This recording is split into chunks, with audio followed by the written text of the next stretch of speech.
आंतर्जातीय टी20 क्रिकेट्रु विराट एवं रोहितଙ୍କ अवसर बारबाडोसରେ ଦେଖିବାକୁ ମିଳିଲା ବିଜୟ ବି ଆଉ ବିଦାୟ ବି।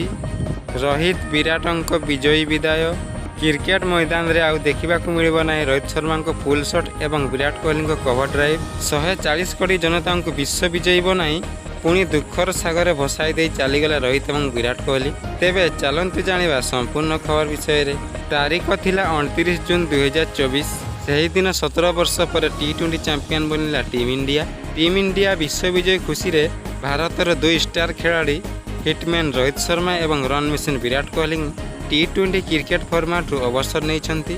ତାଙ୍କର କହିବା ଅନୁସାରେ ଏହି ବିଶ୍ୱକପ୍ ଆମ ପାଇଁ ଶେଷ ବିଶ୍ୱକପ୍ ଥିଲା।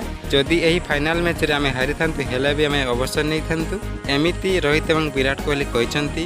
ତ ଫ୍ରେଣ୍ଡ ଆପଣମାନେ କୁହନ୍ତୁ, ରୋହିତ ଏବଂ ବିରାଟଙ୍କ ଟି20 କ୍ରିକେଟରୁ ଅବସର ଆପଣମାନେ ଖୁସି ତ? ତାହା କମେଣ୍ଟରେ ନିଶ୍ଚୟ ଲେଖନ୍ତୁ। ତ ଫ୍ରେଣ୍ଡ ଭିଡ଼ିଓଟି ଭଲ ଲାଗିଥିଲେ ଭିଡ଼ିଓଟିକୁ ଲାଇକ୍ କରନ୍ତୁ। ଭିଡ଼ିଓଟି ଦେଖିଥିବାରୁ ଧନ୍ୟବାଦ।